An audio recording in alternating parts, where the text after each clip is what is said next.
What's going on, everyone? Mitesh here, and today I want to talk to you guys about this right here. This is the Bip Smartwatch by Amazfit, and really the main reason I want to check this out was because it claims to have a 30-day battery life and costs just $100. So does it live up to expectations? Let's find out.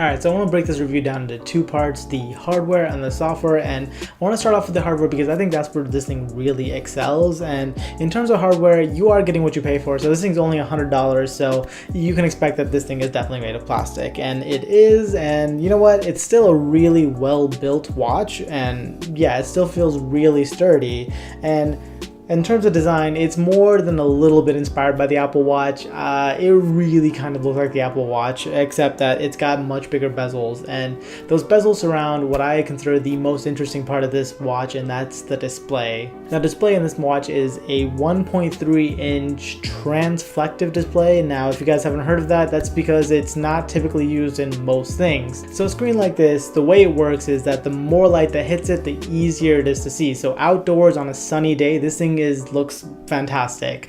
Inside, when it's not so bright, if you have a dark room, it's not so easy to see, although it does have a backlight built in, so you can see it. It's not going to be completely dark for you. But yeah, so I think on a device like this, where it's meant to be used as a fitness device, I think it's a great idea to have a display like this, because most of the time you're going to be using it outdoors and you want to be able to see it when it's bright. So yeah, I think the display is a really good choice for a device like this. But aside from the screen, this thing also packs a lot of other technologies for the price that you're paying for it. So it's got a heart rate sensor that you can use for 24 hours a day, so it'll take a measurement every single minute. And it's also got a GPS built in, which you usually don't get at this price point. And it works relatively well. It does take a little bit of time to acquire the signal when you first turn it on, but it works pretty well. And then the last thing you should know about the hardware is the fact that this thing is IP68 rated, so you can get this inside of water, you can use this outside in the rain, you can use it in the shower, and it's all good.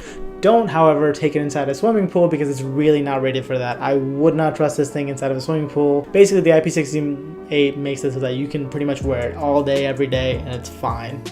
Alright, so next up, let's talk about the software, and this is where I think it struggles a little bit. Now, at the beginning of this, I called it a smartwatch, and that's what Amazfit calls it everywhere, but really, you shouldn't be trying to compare this to something like an Apple Watch, even though it looks very much like an Apple Watch, because this thing is really more a fitness tracker than it is a smartwatch. So, for example, this thing is really meant to track your fitness activities. So this thing has a ton of modes built in to track your fitness activities. And if you're looking for that, that's fantastic. But if you're looking for things like notifications, you can get some notifications on here. So this is how it breaks down. On Android and iOS, you can get calls and text messages on your watch, but you can't reply to them and you can't answer calls on the watch itself, of course. So some smarts, not some others. On Android, you can actually set it up to get any and all notifications in, but once again, you just can't act on them at all. So you can't even dismiss them from the watch. So